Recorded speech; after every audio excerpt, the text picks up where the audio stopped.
919fm.com. Here's what's happening.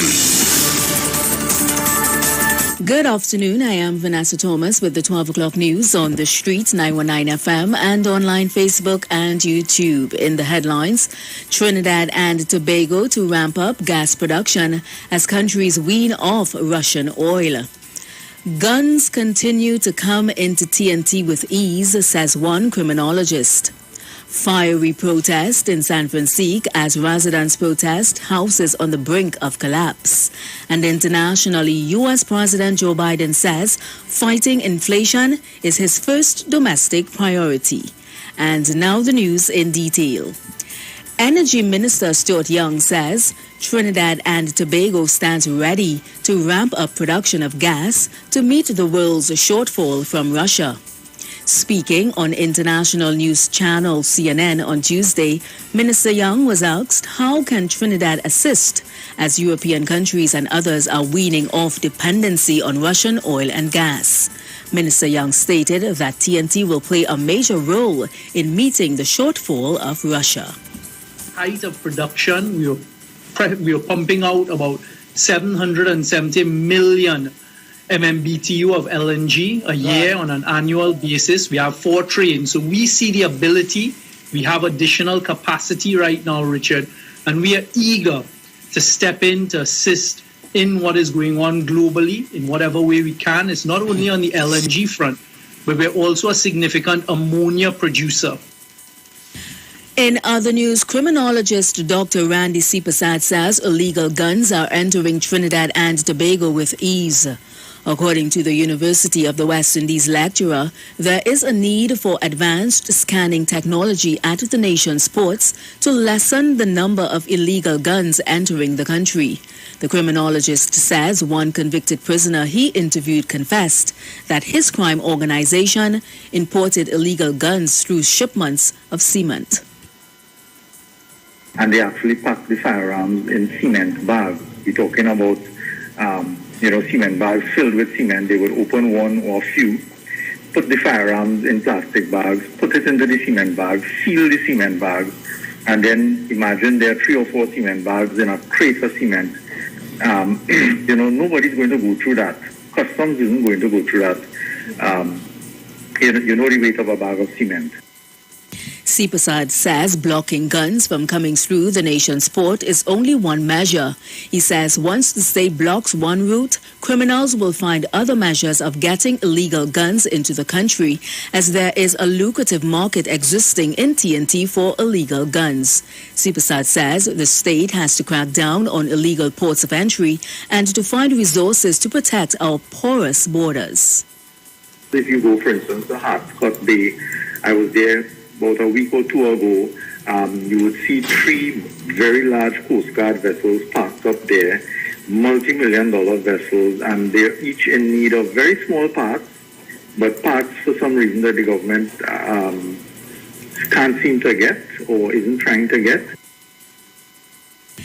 In more news, residents in San Francisco staged a fiery protest demanding action from the Ministry of Works as 6 houses are on the brink of collapse. 15 families are in danger of being cut off as 2 major landslips are deteriorating rapidly at Plock Road in San Francisco. One resident said they have nowhere to go and the government is not helping in the matter. Because the house keeps going down lower and lower. Well, at night, during the day and night, you hear bang, bang. So that's like the roof. You're wondering if it's going to fall on you. But we have nothing, we have no choice. We have nowhere to go. And the government is not coming to help us in the matter. Customers not even coming through this bad road. Suppliers not coming through the bad road.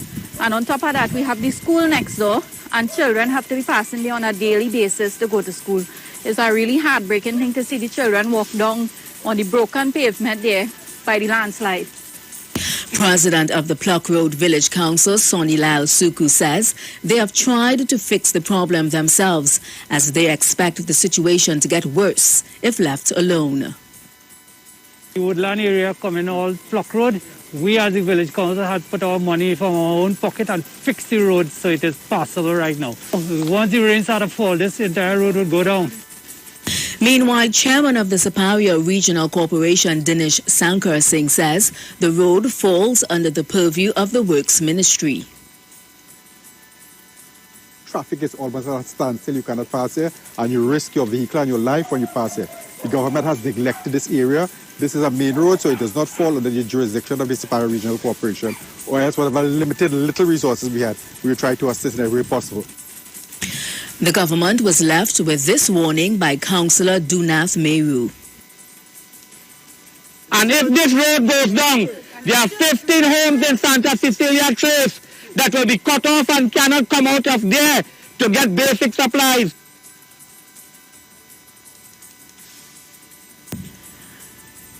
The Works Ministry has confirmed that a feasibility study has been done in the area, and Line Minister Rohan Sundanan is expected to issue a statement on the matter. Internationally, United States President Joe Biden is under pressure to tame high inflation in the U.S. On Tuesday, he told Americans that he understands what they are grappling with and that he and the U.S. Federal Reserve are working to solve the issue. I want every American to know that I'm taking inflation very seriously. When asked when he sees food prices coming down, President Biden says he cannot predict that. I'm not going to predict that. Some say it's going to increase next year, but there's others say by the end of this year you're going to see it come down by the calendar year. I don't know. Grocery prices across the U.S. have gone up 10% in the last year, and many Americans say they are struggling. My Social Security is what I live on, and sometimes I don't have enough food by the end of the month. I try to budget myself as much as I can. Lately, I've been using the credit cards, but sometimes you got to do what you got to do. And now for a quick look at the weather. Trinidad and Tobago will be predominantly hot, sunny and at times breezy, despite the low chance of a brief shower. Tonight will be fair, seas slight to moderate, waves 1.5 meters to 2 meters in open waters, less than 1 meter in sheltered areas. Forecast maximum temperature 32 degrees in both Trinidad and Tobago. Current temperature is 31 degrees. And that was the 12 o'clock news on the street, 919 FM, and online, Facebook and YouTube. Recapping the headlines: Trinidad and Tobago to ramp up gas production as countries wean off Russian oil. Guns continue to come into TNT with ease, says one criminologist. Fiery protest in San Francisco as residents protest houses on the brink of collapse. And internationally, U.S. President Joe Biden says fighting inflation is his first domestic priority. Do enjoy your afternoon and continue to be safe. I am Vanessa Thomas. News from the street. 919fm.com. Broadcasting from Trinidad to the world. The street 919fm.com.